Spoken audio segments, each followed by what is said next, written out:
Gracias, señor presidente. Yo considero de fundamental importancia las políticas de inclusión para las personas en condición de discapacidad. Sin embargo, hay que tener cuidado en la formulación de este tipo de políticas para que no resulten siendo una limitación para la contratación. Cuando uno habla con muchas de las organizaciones de personas en condición de discapacidad, se quejan de la ley,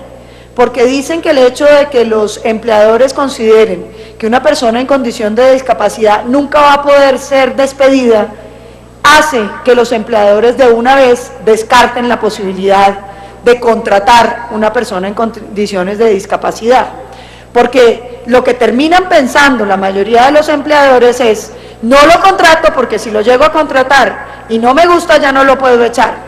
Y esa es una de las quejas que uno recibe de muchas de las organizaciones. Por eso yo creo que ahí tendríamos que mirar con mucha atención el efecto que esto puede tener. Segundo, hay un tema ahí, y es que además de la obligación de la indemnización de los 180 días, que me parece adecuada para proteger el empleo y los recursos de la persona, estaríamos diciendo que hay que pagar la indemnización si la persona decide terminar el contrato, las indemnizaciones por despido sin justa causa, pero no tiene derecho a retirarla, sino que la tiene que reintegrar. Eso hace que sea imposible retirar a la persona con discapacidad. Yo creo que el efecto que va a generar en el sector privado es que nadie vuelve a contratar a una persona en condición de discapacidad porque dice, si lo contrato ya no puedo nunca más echarlo. Creo,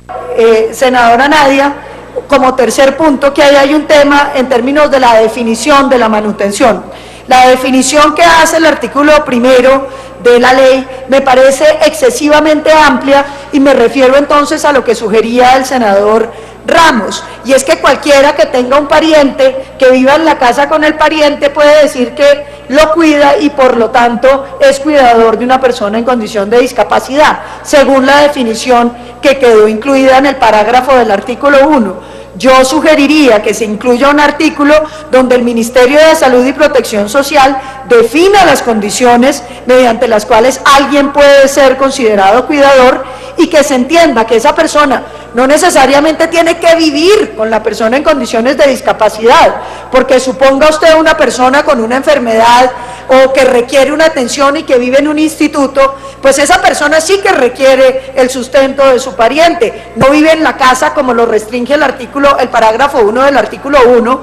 y tendríamos que buscar una definición más amplia sobre ese tema.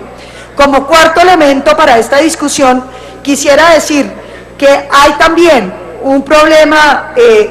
en términos de quién es el cuidador, y yo creo que debe haber una limitación para que haya solamente 2 cuidadores máximo por una persona en discapacidad y que aquellos concurran con al menos el 50% de los gastos en los que incurre la persona con discapacidad. Gracias, señor presidente.